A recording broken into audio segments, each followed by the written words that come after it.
চীন পৌঁছেছেন প্রধান উপদেষ্টা। একটা খবরে দেখলাম শুভেচ্ছাও পেয়েছেন লাল গালিচার। বিস্তারিত পড়ব। চীন পৌঁছেছেন প্রধান উপদেষ্টা।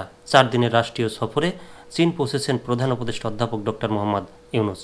বুধবার মার্চ 26 বাংলাদেশ সময় বিকেল 4:15 চীনের হাইনান আন্তর্জাতিক বিমানবন্দরে পৌঁছান প্রধান উপদেষ্টা। সেখানে তাকে অভ্যর্থনা জানান হাইনান প্রদেশের ভাইস গভর্নর কিওন হাই বোয়াই ও চীনে নিযুক্ত বাংলাদেশের রাষ্ট্রদূত মোহাম্মদ নাজমুল ইসলাম।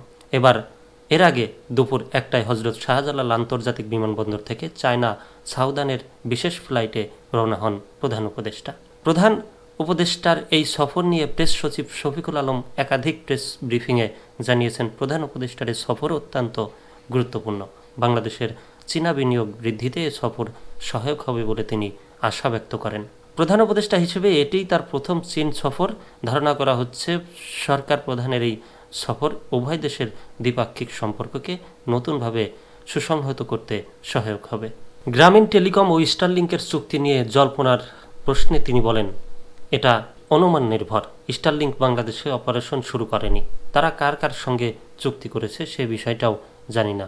বেসরকারি কোনো কোম্পানির সঙ্গে কথা বলেছে, সেটা স্টারলিংকের বিষয়। চীন সফরে তিস্তা মহাপরিকল্পনা নিয়ে আলোচনা হবে কিনা এমন প্রশ্নের জবাবে প্রেস সচিব বলেন, সফরটি খুব সংক্ষিপ্ত সময়ের মধ্যে আয়োজন করা হয়েছে, তাই সেখানে কী কী বিষয়ে আলাপ হবে তা নিয়ে এখনও আলোচনা হচ্ছে।